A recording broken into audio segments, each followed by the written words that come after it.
Lakini jambo jingine la muhimu pia la kukusaidia njia ya kimungu ya kupata fedha za huduma. Kumbukumbu 28:47 na 48.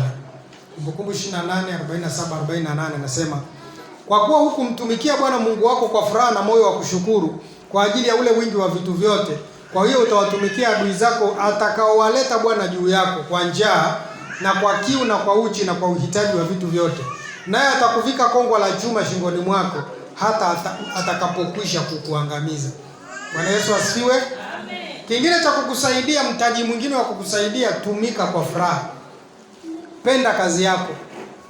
Yaani hata kama utatumika kiasi gani humu kanisani, kama hupendi kazi yako, hupendi kuongoza sifa, hupendi kuimba ila tu kwa sababu una sauti, hutaki kuimba, yaani hicho kitu kupenda hakipo, kitakuzuilia baraka nyingi. Maana anasema kwamba hukumtumikia Bwana kwa furaha na moyo wa kushukuru. Mungu anataka hata unapokuja nyumbani mwa Bwana unatoa sadaka yako, unatoa kwa kushukuru, kwa kufurahi, kwa moyo mkunjufu. Bwana Yesu asifiwe. Anasema, sikiliza sasa kitu cha msingi hapa. Unaweza ukamtumikia Bwana lakini utumiki kwa furaha na moyo wa kushukuru. Kitakachotokea kwako ni nini? Wewe ambao unajilazimisha tu kumtumikia Mungu, unajilazimisha tu kutoa sadaka, unajilazimisha tu. Anasema huyu mtu wa aina hii atakachokipata, atawatumikia adui zake ambao Bwana atamletea. Yaani Mungu ataleta maadui uwatumikie, maana hutaki kumtumikia Mungu kwa furaha. Hao maadui watakaokuja kwako ni njaa na kiu na kuwa uchi, yani kukosa mavazi, na kwa uhitaji wa vitu vyote.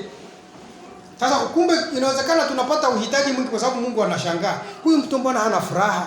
Mbona hatumiki kwa furaha mpaka alazimishwe, mpaka afuatiliwe? Anasema atakuvika kongwa la chuma shingoni mwako mpaka akuangamize. Hapo sio shetani, ni Mungu anayefanya hivyo.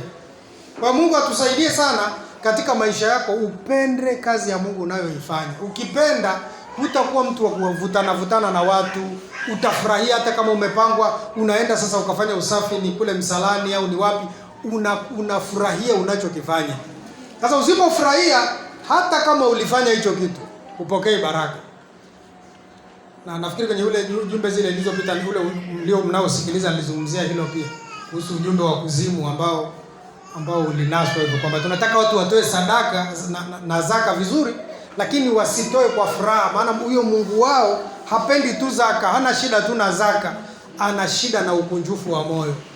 Anataka mtu anayefanya kitu kwa raha. Bwana Yesu asifiwe. Kwa hiyo jifunze hilo, yaani Mungu anaangalia moyo kabla ya kuangalia unachofanya. Kwa mfano sasa hivi ukija kutoa sadaka hapa, Mungu ana shida na pesa, ana shida na moyo wako. Na ndio maana Biblia inasema kuliko utoe na upatani na mtu fulani, nafuu uache sadaka yako pembeni pale kwanza, ukapatane naye ndipo uje utoe. Kwa sababu Mungu hana shida na pesa, ana shida na moyo wako, kwamba unafurahi kiasi gani kwa kile unachokifanya.